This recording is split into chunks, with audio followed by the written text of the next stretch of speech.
Moi, je sors d'une famille de sculpteurs qui sculptaient à la fonderie de cloches.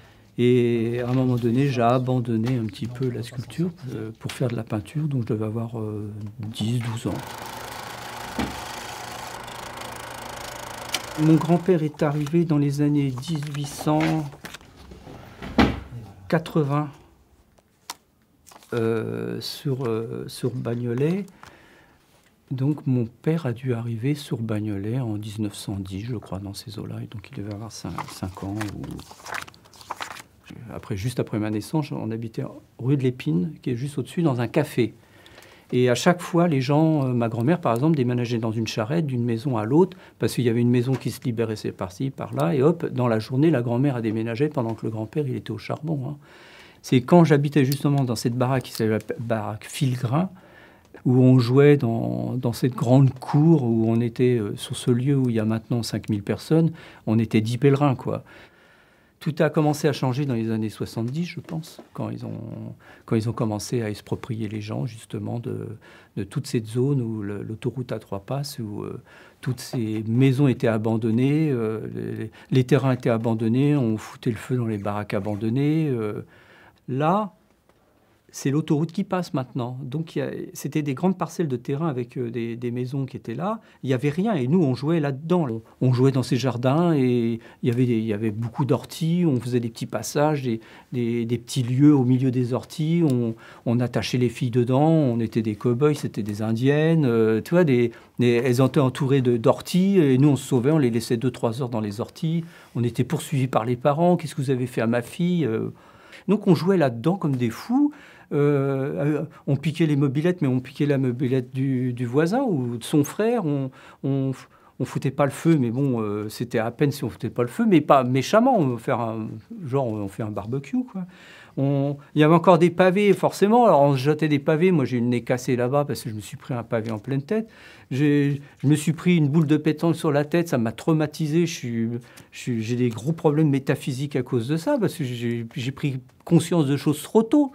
On jouait dans des trucs comme ça, nous. C'est plus des caisses à savon, on était déjà la grande bourgeoisie. Hein. Dans ce qu'on appelait les buttes à Morel, où il y avait un grand trou qui m'emmenait dans les carrières. Et sur le côté, il y avait les bords étaient tellement raides qu'il y avait un truc qui avait des cailloux qui descendaient. Et nous, on appelait cela la côte de la mort. Parce qu'il fallait descendre en vélo sans se casser la gueule, arriver au milieu. Et c'est vrai que personne n'arrivait en bas. Hein. On commençait jusqu'au milieu et après, c'était du roule et boulet jusqu'en bas. C'était assez épique, mais c'était des terrains de jeu splendides pour les enfants. Oui. Quand j'habitais au 39, il y avait à la fois au premier des Italiens, à gauche des gens qui étaient plutôt israélites, des gens qui étaient plutôt nord-africains. Il n'y a pas nord-africains, algériens. Mais tous ces gens-là, on arrivait à s'échanger les plats d'une maison, d'un appartement à l'autre. C'est des petits appartements. Il y avait une atmosphère comme ça, très bon enfant, qu'on arrive encore parfois à retrouver en bas de la tour où les gens essayent justement de refaire un climat comme ça, de convivialité, où il y a un certain échange culturel avec des échanges de repas différents et tout ça. Donc c'était aussi une sorte de petit village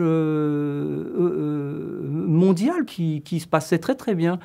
Sauf entre Bagnolet, la cité du 39, et Montreuil, qui était une autre cité, je ne sais pas d'où elle venait, où de temps en temps, ils se battaient entre eux, mais méchamment. Hein.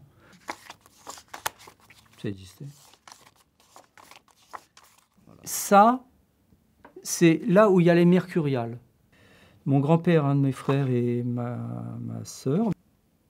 Donc tout ça, c'est le parc, et là, c'est des maisons. L'autoroute passe ici, et donc c'est là où il y a le pont. Là, c'est tout Paris.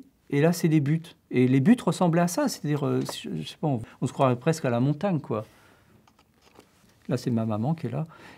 Et j'avais une photo de ma mère en rosière devant, là, avec justement un char avec une petite chèvre devant.